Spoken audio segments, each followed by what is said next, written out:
and welcome to my podcast Unique Scotland, which gives you an insight into the real Scotland, its people, amazing places to visit, be they castles, palaces, battlefields, or simply talk about the incredible landscapes of mountains and glens, and the deep freshwater lochs such as Loch Ness and Loch Lomond. My intention is to take you on a journey, sharing with you all that Scotland has to offer. Your future tours of Scotland may be shaped by some of what you discover here, or if you can't come to Scotland in person, then I hope that by listening to this podcast you can let your imagination wander and be part of the virtual tours that we take around this magical land. This podcast is the third in a tour trilogy that took us from Edinburgh to Inverness via St Andrews, Pitlochry, Dalwhinnie Distillery and on to Inverness. Today we're about to leave Inverness, head south through the Great Glen, down towards Loch Ness with a sharp eye and camera at the ready to get a photograph that will astound the world. Yes, the Loch Ness Monster. It's a monster I've seen with my own eyes, and I'll tell you about that later. We will then continue south along the Caledonia Canal, through Fort Augustus and Fort William. Continuing south, we'll pass through Glencoe, where dastardly deeds were committed to wipe out the Clan MacDonald, and on the orders of a king. As we cross the mysterious Rannoch Moor, I'll let you into a little secret of how I nearly lost 2 guests. We'll then go on to see Loch Lomond and learn the origin of the song, The Bonny Banks of Loch Lomond. And finally, we'll get a glimpse of Glasgow before we reach Edinburgh, our final destination. It's going to be a wonderful trip, so I'd now like you to relax wherever you are and enjoy your unique Scotland tour from Inverness to Edinburgh. If you're at home and enjoying a wee dram, then I raise my glass to you with the traditional Gaelic Scottish toast, Slán Java.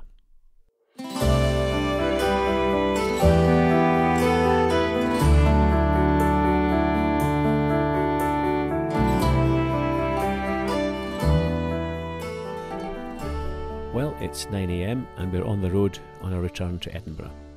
It's a bit of a blustery day today with the clouds occasionally obscuring the sun, but the temperature's a nice gentle 20 degrees centigrade or 72 degrees Fahrenheit. We've driven away from the city and we're heading out of town when we come to a set of traffic lights at red and we stop in the queue. There's a barrier across the road and it's blocking the way to a bridge.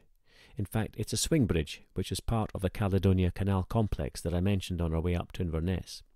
I'll talk more about the canal when we get to Fort Augustus, but now, with the bridge having swung shut and the barrier up, we continue our journey south. We are entering the Great Glen, or Glen More, as it's known in Gaelic. A glen is a valley, and this valley runs for 62 miles all the way from Inverness in a southwesterly direction to Fort William. It's almost a straight line, and it follows the line of a geological fault called the Great Glen Fault, which divides the highlands in two. If you look at a map of Scotland, it's quite clear, and it looks as if the northwestern part of the highlands is detached from the rest of Scotland. Well, glaciers of 2 million years ago have been at work on this landscape, and now those deep glacial troughs are filled with water and form the 4 lochs in the Great Glen, Loch Dochfur, Loch Ness, Loch Oich and Loch Lochy, as you look at them from the north to the south. Loch Dochfur is so small that you pass it before you realise it's there, but as you do, look to the left, just over the tree line. You might just catch a glimpse of the turrets of Leigh's Castle, a 19th century home built for Colonel John Baillie MP. But the real excitement is building for the next body of water to appear, and we don't have to wait long. Suddenly, on the left-hand side, the vista opens up, disclosing a huge expanse of water, and there it is, Loch Ness. It's the second largest Scottish loch in square area, just beaten by Loch Lomond. But in terms of volume of water, it's the largest in the British Isles, due to its incredible depth of nearly 800 feet or 230 metres. Indeed, it contains more fresh water than all the lakes of England and Wales combined. It's probably one of the best-known lochs in the world, and that's because of an extraordinary prehistoric creature that lives in its depths, known locally as Nessie. I'm often asked, do I believe in Nessie? Well, just take a look at the thousands of visitors each year that come to find and photograph this elusive creature. And also, I'd like to share with you that I've actually seen her myself. It was a couple of years ago, and it was a late, balmy summer evening, around 11 p.m, and the night sky was still bright enough to give reasonable visibility, as is normal during the summer in Scotland. I was looking out over the loch, enjoying the calm, with the distant lights of the opposite shore reflected in the water, when suddenly I was aware of ripples on the water, and then, slowly but surely, a dinosaur-like head appeared, then a long neck, and a body of considerable size. I fumbled for my phone to get a photograph, but it dropped onto the ground out of my hand, and once I'd picked it up, and by the time I'd looked back to where the monster had been, it was gone, with only ripples indicating a presence on the surface. Well, I was shaking, and I staggered back to the Drum na Drocket pub, where I'd been drinking all night with my friends. And I know what you're thinking. Yeah, he's just been drinking in a pub. But I can assure you that I had not drunk more than 8 pints of beer and 10 whiskies that night. Well, some say it was just one of the local girls swimming in the loch, but it certainly wasn't that big. Well, where does the story of a monster come from? For those that listen to my podcast on Scotland the People, you'll recall that I mentioned St Columba, who evangelised around Scotland and converted the Picts to Christianity. You may recall that St Columba was actually visiting this area and preached on the mound of the old church in Inverness. Well, it was the local people who begged him to banish a monster that was terrorising the lochside inhabitants. Now, this information is actually recorded in St Columba's biography by his scribe Domnan, writing about the events in the 6th century. So there must be some truth in the story. Was it a huge eel or a massive fish? Well, we'll never know, but every time I visit the loch, I always make sure that now I have my camera at the ready. I mentioned the Drum na Drocket pub, and Drum na Drocket is the next village we come to. This is also where you'll find the official Nessie Exhibition Centre, and there's a history of the monster from Columba's first involvement to the highly technical searches that have been carried out recently. You'll also see many submarines used in the search for this elusive creature, so you see many people have not given up the hope of finding her. As we continue on, and almost halfway down the loch, we pass Urquhart Castle, one of the largest ruined castles in Scotland, and it dates from about the 13th century. From the 15th century, it was held as a royal castle, and the king granted it to Clan Grant, who held it on his behalf.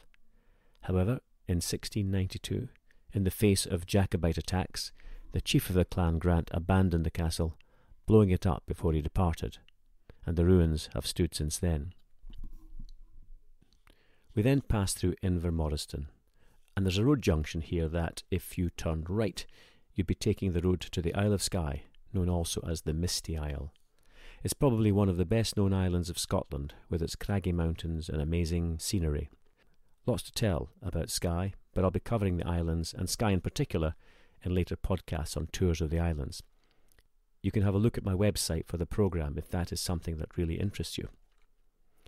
Our next stop is Fort Augustus, a small town of less than 1,000 people at the southern tip of Loch Ness. The name of the town is a giveaway as to the part it played in Scottish history. It was one of 3 forts built by the government to pacify the Highlands during the Jacobite uprising, with Fort George and Fort William being the other 2. Of course, we visited Fort George yesterday on the second podcast in the Tour Trilogy, and we'll be passing through Fort William as we continue south, and I'll chat about that then. The Great Glen, upon which all 3 forts stand, has provided a natural passageway for travellers from east to west from the earliest of times, and to control it meant controlling the northwest Scotland, the natural habitat of troublesome Highland clans. The town was built in 1715 and named after William Augustus, son of King George II. He was known as the Duke of Cumberland, and he went on to defeat the Jacobites at Culloden in 1746. Today little remains of the original fort, although on a recent visit I called into the Benedictine Abbey that stands on the original site, and you can still see part of the old fort wall that's built into the new abbey walls. Turning to today, what will be evident in the centre of Fort Augustus is the dramatic 5-step canal lochs of the Caledonia Canal. The canal is a wonder of early 19th century engineering and connects the east coast at Inverness with the west coast at Fort William, giving a safe passage across Scotland by ship. In the 18th century, a feasibility study had been conducted to see if a route through the Great Glen for sailing ships could be constructed. The only route at that time was across the top of Scotland, and this route had inherent dangers of having to pass Cape Wrath, an area of hidden rocks and tidal eddies, and then sail through the treacherous Pentland Firth, while also trying to avoid French privateers. It took until the early 1800s for an incredible engineer in the form of Thomas Telford to come up with a plan to connect the four lochs in the Great Glen, with the Murray Firth on the east coast at Inverness and Loch Lomond, a sea loch, on the west coast at Fort William. The total distance of the route is 60 miles, with 20 miles of canal connecting the four freshwater lochs. There's 29 ascending, descending basin lochs, 4 aqueducts, 10 swing bridges. The achievement was all the greater as it was all dug by hand. As well as an amazing engineering project to provide an invaluable facility for transiting Scotland at that time, it also provided much needed work for displaced Highlanders who suffered during the clearances, which saw huge swathes of families cleared from their land to make way for sheep farming. Another story, another day, and that will include my own family of Mackays, who were cleared from Strathnavor up to Skerry in the far north of Scotland. We leave Fort Augustus and continue south, passing the small Loch Oik, which is only 4 miles long. Thomas Telford had to raise the level of this loch to make it navigable. After 5 minutes, we leave the loch behind us, crossing over one of the 10 swing bridges on the way south. The connecting canal swings off to the right and disappears in the forest. It's actually quite funny seeing the yacht's sails gliding amongst the trees, and it would be most disconcerting if one didn't know that a waterway was there. Well, soon Loch Lochy comes into view on our right-hand side, the fourth and last of the lochs connecting up the Caledonia Canal. It's 60 miles long with an average depth of 230 feet. The road starts to climb away from the loch after about 10 miles, and a quarter of an hour later, on the right-hand side, there's a large statue of 3 men in British military uniform on top of a plinth, sitting on top of a plateau, looking south to the Nevis range of mountains. This is the Commando Memorial. We pull in to get a closer look and a few super photos from this viewpoint. The statue itself represents a memorial dedicated to the men of the very first British Commando forces trained in this area during the Second World War. A training depot was established at Achnacarry Castle, not far from the monument, and the surrounding hills and glens were the perfect training ground for this elite group of highly specialised forces. The monument itself was unveiled in 1952 by the Queen Mother. We continue on, passing through Speen Bridge and onto Fort William, where the Caledonia Canal connects up with the sea loch, Loch Lomond. Thankfully, the weather has remained fairly clear, with cloud cover at a high altitude. And I'm pleased because on the road into the town we have the Nevis Range mountains on our left-hand side, and towering above us is Ben Nevis, the highest mountain in Great Britain. And we can see the top. There's just a wisp of cloud at the summit, but not enough to prevent a lay-by stop and get a good couple of photographs of this iconic mountain.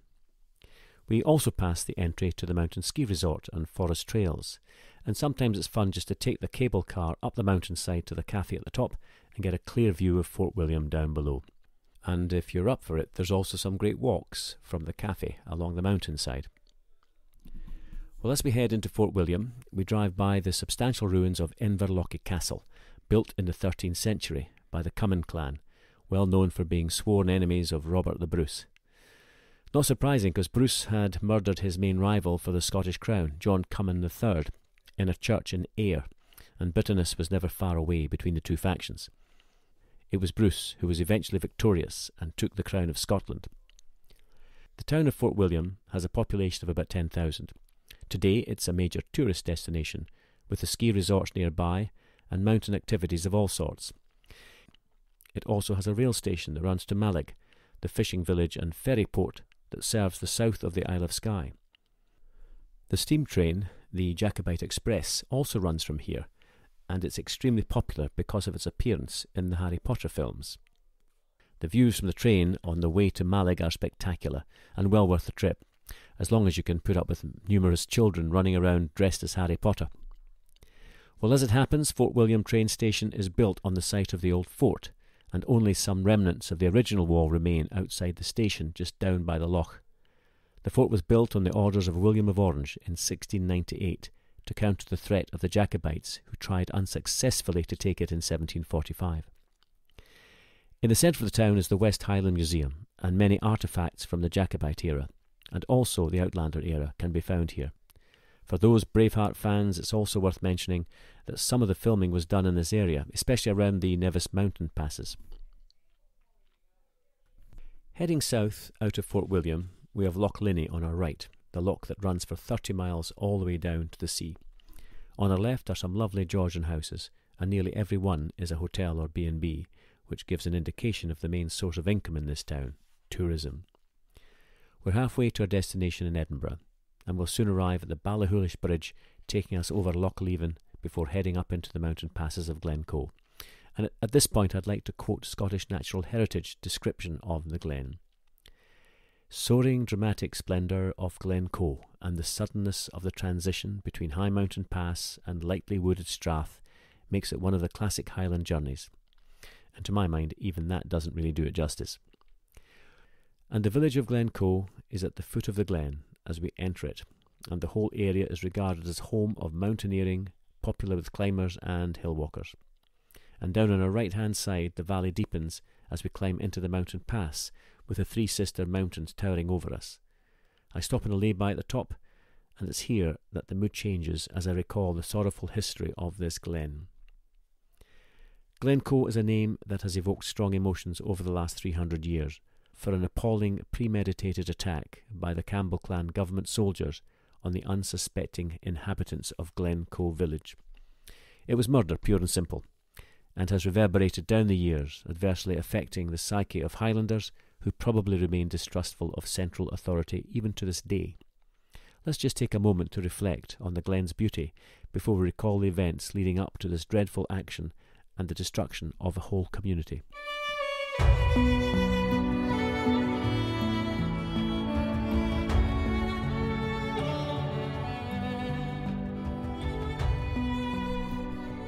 It was 1692, and a group of soldiers under Clan Campbell command were billeted amicably in the village of Glencoe with Clan MacDonald. They had been patrolling in the area, as usual, keeping a lookout for any Jacobite activity. From previous podcasts you may recall that King James or Jacobus, thus the Jacobites who were his supporters, had been deposed 3 years earlier, and his successor William of Orange had established his kingship on Great Britain. However, he had not gained the full support of many of the clan chiefs, who still felt an allegiance to the old king. And supporters of the old regime continued to harass the official government, especially in the Highlands of Scotland.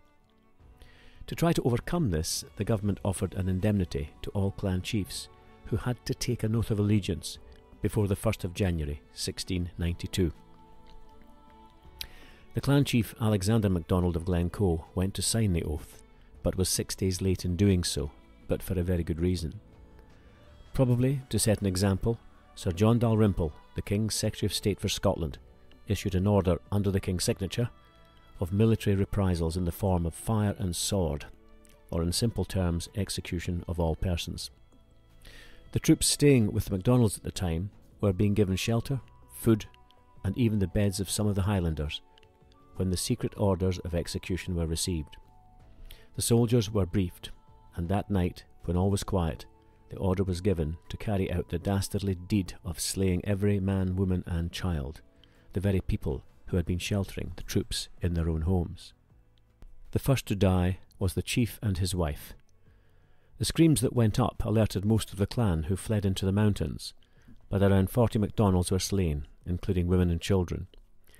Clearly, some who escaped died, especially in the winter conditions on the mountainside. This heinous crime of murder under trust sent shockwaves around Scotland, but also contributed to a hatred for lowland authority, which may have continued to fuel a Jacobite rising that went on for nearly 47 years. The chief is buried on an island in the middle of Loch Lomond, visible from the new village, Eilean Mund, and every year there's a ceremony to remember those who died in the massacre. To show you how long memories are, if you visit the village today, 320 years later, the pubs still have signs saying, "All welcome, except the Campbells." Well, after that story, I'm pleased to say that the sun is shining and we're on the road again, and we drive up an incline to get out of the glen before descending onto a large flat area of peat bog called Rannoch Moor, which is an expansive boggy moorland to the west of Loch Rannoch. It has an area of 50 square miles and is a site of special scientific interest. I take great delight in telling my guests that it's one of the few remaining habitats for the Formica execta, and for those non-entomologists among you, This is the Latin name for a narrow-headed ant. Now, I think that little can surprise me after many years of sharing Scotland with guests from all over the world. But I was taken aback by one guest who had heard of this narrow-headed ant, and she asked us to stop on the moor to see if she could have a look around and try to find this little blighter. Well, we spent a happy, relaxing hour searching for this elusive species, but sadly no narrow-headed ant appeared. Now, Rannoch Moor is a rather desolate place, especially when it rains, and it can be a depressing place and a dangerous one if you were to go walking in the bog in the mist. Not advisable. So it makes me shudder slightly when I tell you a story of such a day on Rannoch Moor, when I politely removed a couple from the car to go for a walk to calm down. It was day 3 of a 10-day tour, and from the moment I picked them up, they were arguing. Day 2 I thought would be better, because the jet lag would have worn off and they would have fallen in love again. It was not to be, unfortunately, and they continued bickering, which put me in a difficult position. Anyway, day 3 arrived, and from the looks on their faces when they got into the car, things were only going to get worse. We'd driven up from Glasgow, and it was raining. You know, that sort of fine rain, almost mist, and when you stand in it you get soaked very quickly. And there was also a cold breeze. And just to add to the misery, my 2 guests were soon bickering in the back of the car.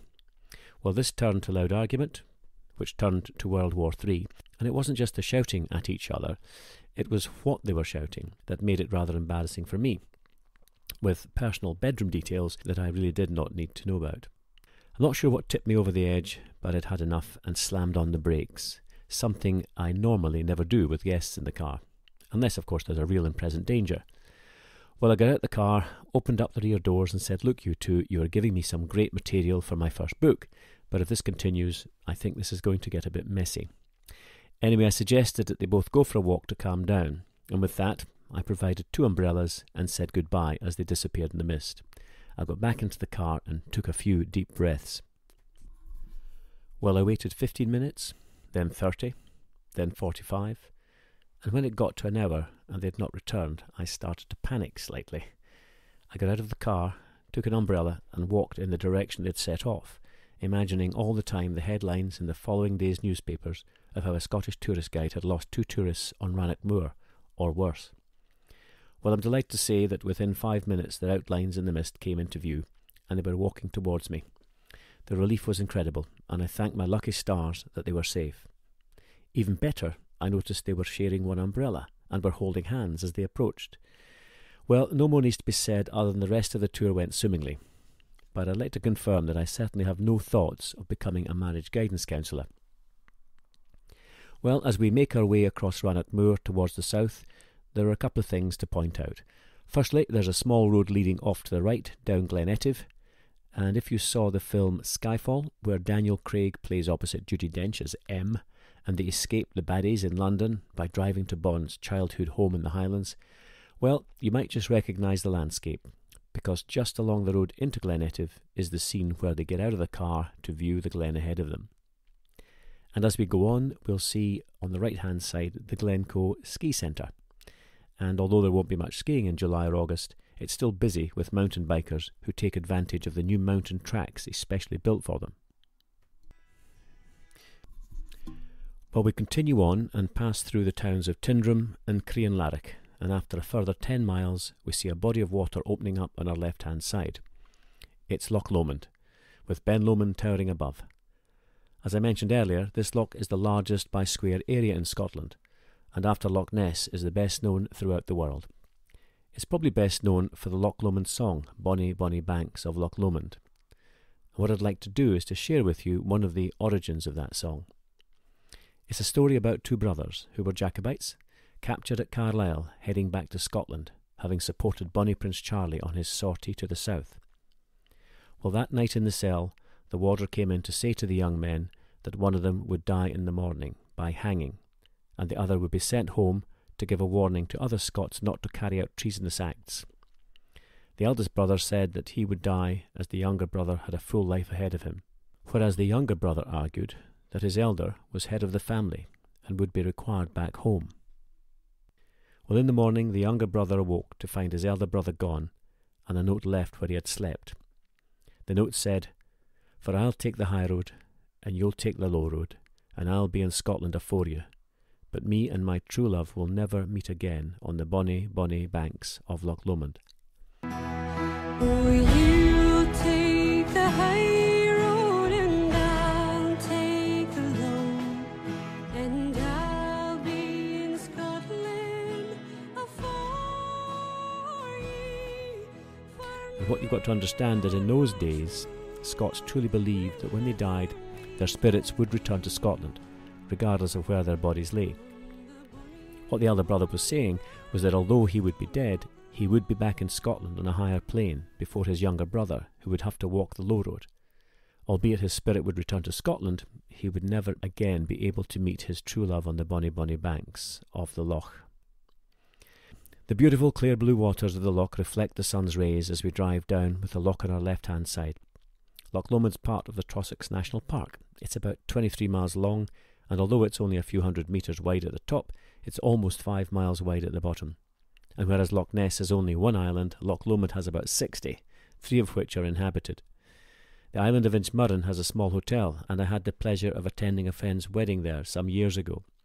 The funny thing is, at the other side of the island, there's a naturist beach, and it puzzles me how you can walk around with no clothes on when the temperatures are rather chilling, and more importantly, when there are millions of midges, which are tiny mosquito-like flies, just waiting to dig their enormous teeth into your most tender parts. Halfway down the loch, we stop at a small village called Luss, right on the banks of the loch. Luss is a beautiful little village, built originally in the 18th century to house the slate workers of a local mine. It's been closed now for many years. The cottages are exquisite and have been preserved as they would have been in the 1700s, and have a conservation order over them. In the summer they are adorned with elaborate flower displays, adding to the beauty of the village. Well, we'll leave the car in the car park and walk down to Luss Pier, down through the middle of the cottages to the loch side. Walking out onto the pier opens up the view of the loch and the mountains beyond. The most noticeable mountain is Ben Lomond, the highest in the area.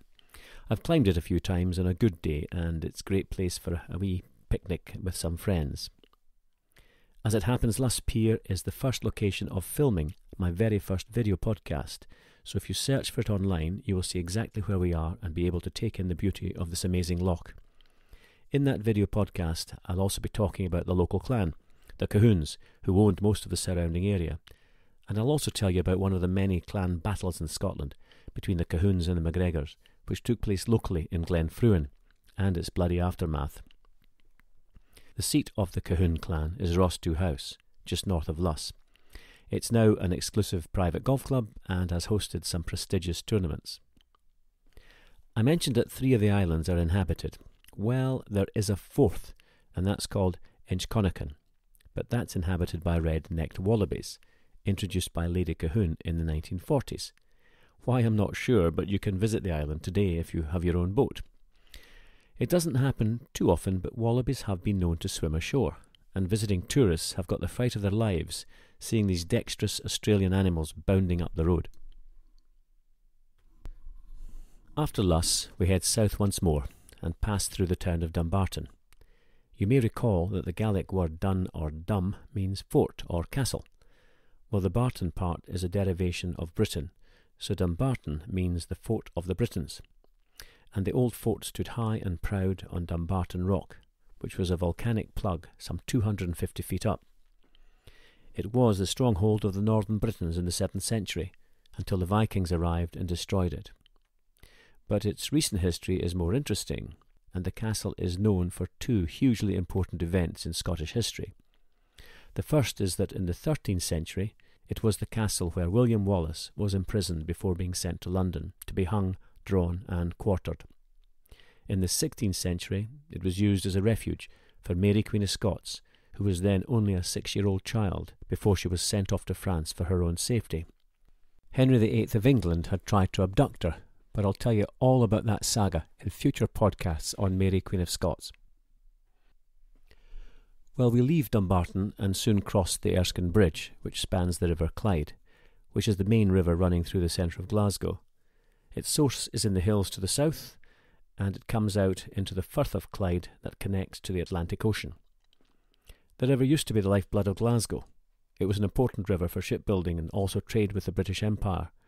In fact, Glasgow grew rich on the back of trade with America through the importation of goods such as tobacco, sugar and cotton. Now you may be thinking these are all commodities linked to slavery, and you'd be right. There's quite a tale to be told of Scotland's involvement in slavery, but that's a story for another day. It was shipbuilding that replaced trade as the major industry on the River Clyde. Glasgow gained a reputation as one of the best locations for building ships in the British Empire, and grew to be the world's preeminent location for this activity. As well as warships, it built some of the most famous ocean liners, such as the Queen Mary and the QE2. The decline came after the Second World War, but more noticeably in the 1950s and 60s, with the rise of other shipbuilding nations. And I personally remember seeing one of those shipbuilding nations in action.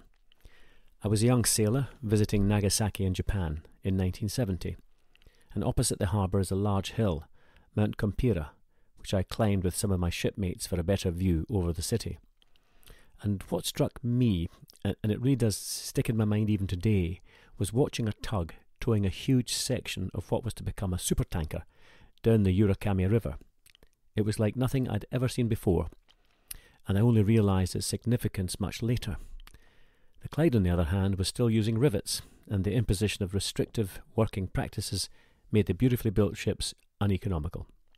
Now, I do generalise, but that all played a major part in the Clyde's downfall, and apart from a couple of yards building warships, or highly technical ships, which are contracts from the government, then the Clyde has never recovered.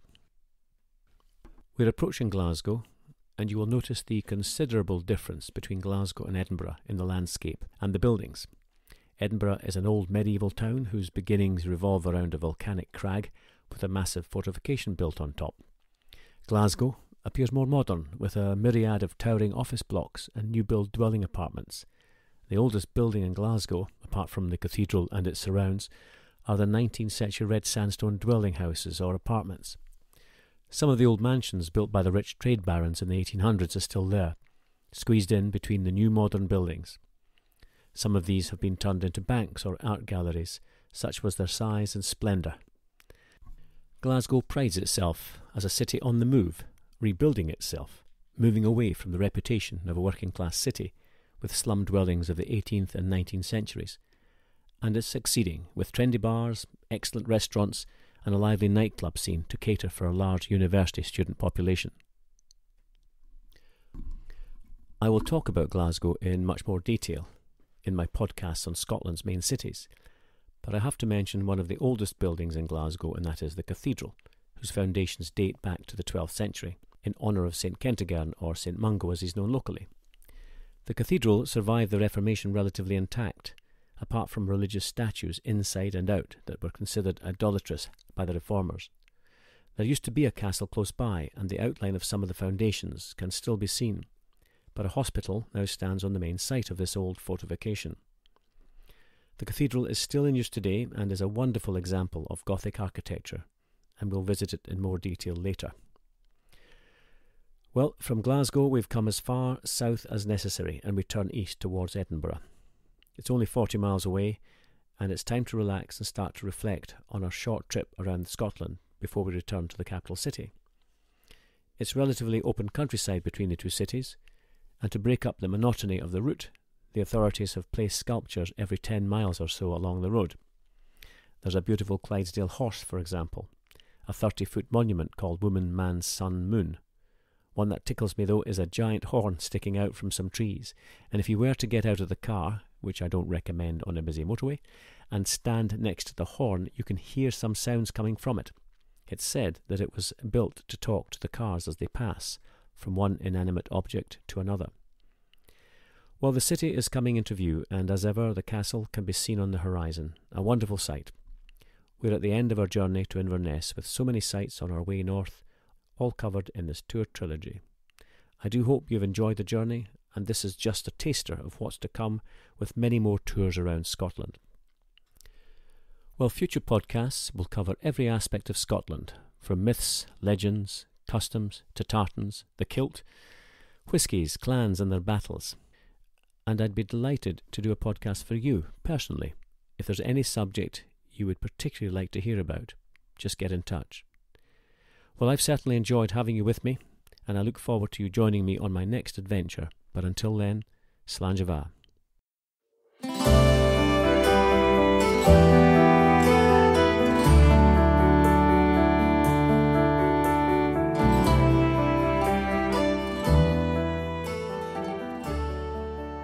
You've been listening to the Unique Scotland podcast with exclusivescottishvisits.co.uk. To receive all our episodes automatically, please subscribe now.